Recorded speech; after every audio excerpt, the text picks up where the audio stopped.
ಲೋಕಸಭಾ ಚುನಾವಣೆ ಮುಗಿದಿದೆ. ಈ ಒಂದು ಲೋಕಸಭಾ ಚುನಾವಣೆಯಲ್ಲಿ ಈಗಾಗಲೇ ರಾಜ್ಯದಲ್ಲಿ JDS ಮತ್ತು BJP ಮೈತ್ರಿಯನ್ನು ಮಾಡಿಕೊಂಡಿತ್ತು. ಅದೇ ರೀತಿ ಮೈತ್ರಿಯನ್ನು ವಿಧಾನ ಪರಿಷತ್ ಚುನಾವಣೆಯಲ್ಲೂ ಕೂಡ ಮುಂದುವರಿಸಿಕೊಂಡು ಹೋಗುವಂತಹ ಒಂದು ಕೆಲಸವನ್ನು ಕೂಡ ಮಾಡಿತ್ತು. ಆದರೆ ಮೈಸೂರಿನಲ್ಲಿ ಎಲ್ಲೋ ಒಂದು ಕಡೆ JDS ಮತ್ತು BJP ನಡುವೆ ಒಂದು ಸಣ್ಣ ಮಟ್ಟದಲ್ಲಿ ಗೊಂದಲ ಉಂಟಾಗ್ತಾ ಇರುವಂಥದ್ದು. ಈಗಾಗಲೇ BJP ಅಭ್ಯರ್ಥಿಯವರು ನಾಮಪತ್ರವನ್ನು ಕೂಡ ಸಲ್ಲಿಸಿರುವಂಥದ್ದು. ನಮ್ಮ ಜೊತೆ ಇದ್ದಾರೆ, ಅವನು ಕೂಡ ಮಾತನಾಡಿಸ್ತೇನೆ.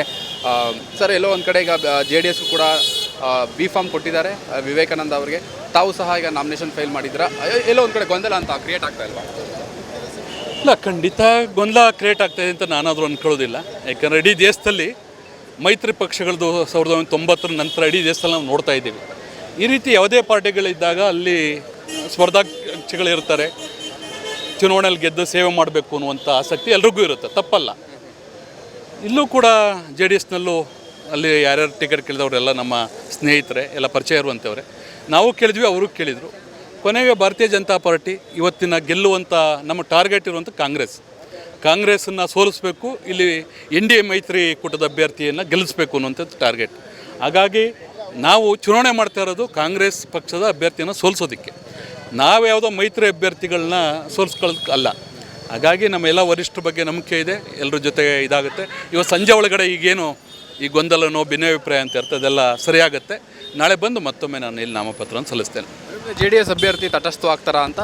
ಇಲ್ಲ, ನಮ್ಗೆ ಸಪೋರ್ಟ್ ಮಾಡ್ತಾರೆ, ತಟಸ್ಥ ಏನಾಗಲ್ಲ. ನಮಗೆ JDSನ ಎಲ್ಲ ಮುಖಂಡರ ಬಗ್ಗೆ ನಂಗೆ ವಿಶ್ವಾಸ ಇದೆ.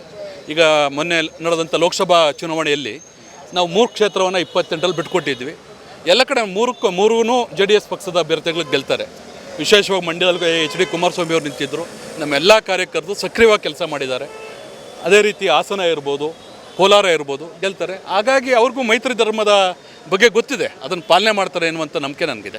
ನಾಮಪತ್ರ ಸಲ್ಲಿಸುವ ಮುನ್ನ ಪಕ್ಷದ ವರಿಷ್ಠರ ಗಮನಕ್ಕೆ ತಗೊಂಬಂದಿರೋ ವಿಚಾರವನ್ನು? ಹೌದು, 2 ರಿಂದ 3 ಗಂಟೆ ಮಧ್ಯದಲ್ಲಿ ನಾಮಪತ್ರವನ್ನು ಸಲ್ಲಿಸ್ತಾ ಇದ್ದೇನೆ. ಅನಂತರ ಬೆಂಗಳೂರಿಗೆ ಬನ್ನಿ ಅಂತಲೇ ಹೇಳಿದ್ದಾರೆ ಅವರು. ನಾಳೆ 2ನೇ ಸೆಟ್ಟನ್ನು ಕೂಡ ನಾಮಪತ್ರ ಸಲ್ಲಿಸ್ತಾ ಇದ್ದಾರೆ. ಯಾರೆಲ್ಲ ಭಾಗಿಯಾಗ್ತಾ ಇದ್ದಾರೆ? ಅದು ಬೆಂಗಳೂರಿಗೆ ಹೋದ ನಂತರ ಗೊತ್ತಾಗುತ್ತೆ ಯಾರ್ಯಾರು ಅವೈಲಬಿಲಿಟಿ ಇರ್ತಾರೆ. ನಾನು ಹೇಳ್ದಂಗೆ ಲೋಕಸಭಾ ಎಲೆಕ್ಷನ್ ನಡೀತಾ ಇರೋದ್ರಿಂದ ಬೇರೆ ಬೇರೆ ಸ್ಟೇಟಲ್ಲಿ ಇನ್ಚಾರ್ಜಸ್ ಇದ್ದಾರೆ. ಹಾಗಾಗಿ ಯಾರು ಅವೈಲಬಿಲಿಟಿ ಇರ್ತಾರೆ ಪ್ರಮುಖರೇ ಬಂದು, JDS ಮತ್ತು BJPಯ ಪ್ರಮುಖರು ಬಂದು ನಾಮಪತ್ರ ಸಲ್ಲಿಸ್ತಾರೆ.